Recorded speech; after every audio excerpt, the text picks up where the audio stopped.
ওই যে বলে না, ভগবান যখন চাইবে তোমাকে ঠিক পৌঁছে দেবে। তো ঠিক সেই রকমই না, এখন যে মন্দিরটা আমরা যাচ্ছি, এই মন্দিরটায় আমার বরের প্রায় কয়েকটা বছর ধরে যাওয়ার ইচ্ছা ছিল, কিন্তু কি মা ডাকেনি, তাই আর যেতে পারিনি। কিন্তু প্রায় কয়েক বছর পরে আজ মা ডেকেছে আর আমার বর সেই মন্দিরে যাচ্ছে। তাই আমি আর যতটা না খুশি, আমার থেকে আমার বর তার চেয়ে বেশি দ্বিগুণ খুশি। জানো তো প্রথম প্রথম যখন ইউটিউবে আসি, ভিডিওর অতটা কিছু জানতাম না, মানে নিজের থেকে যতটা পারতাম করতাম, কাউকে জিজ্ঞেস করতাম কোনো কোনো সময়। তো যাই হোক, কিছু কিছু মানুষ তখন বলতো, কি রে তুই যে ভিডিও বানাস, তোর বর কিছু বলে না তোকে? না, আমার বর কিছু বলে না আমায়।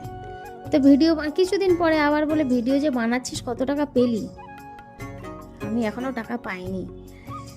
আর এখন যখন আমি টাকা পাই, তখন কিছু মানুষ আমাকে দেখলে তার মুখের ভঙ্গি চঙ্গি এমনভাবে চেঞ্জ করে না, তো মনে হয় আমি তার ভাতের থালা কাড়িয়ে নিয়েছি।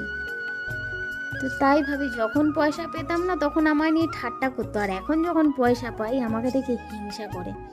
মানে মানুষের চেঞ্জ হতে কোনো সময় লাগে না। তোমার খারাপ সময় এসে তোমার মজা নেবে, ভালো সময় থাক তখন তোমায় হিংসা করে। দেখো, ভগবান আর আমার স্বামী, এই দুটো মানুষ যদি আমার সাথে থাকে না, কেউ কিছু বিগড়াতে পারবে না। আর কিছু মানুষ যদি ভেবে থাকে আমি কাউকে নিয়ে হিংসা করছি, অহংকার দেখাচ্ছি, সেটা তার সম্পূর্ণ ভুল ধারণা।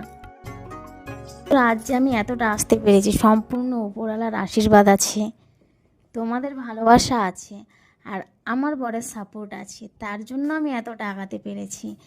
তো আমাদের পুজো দেওয়া কমপ্লিট।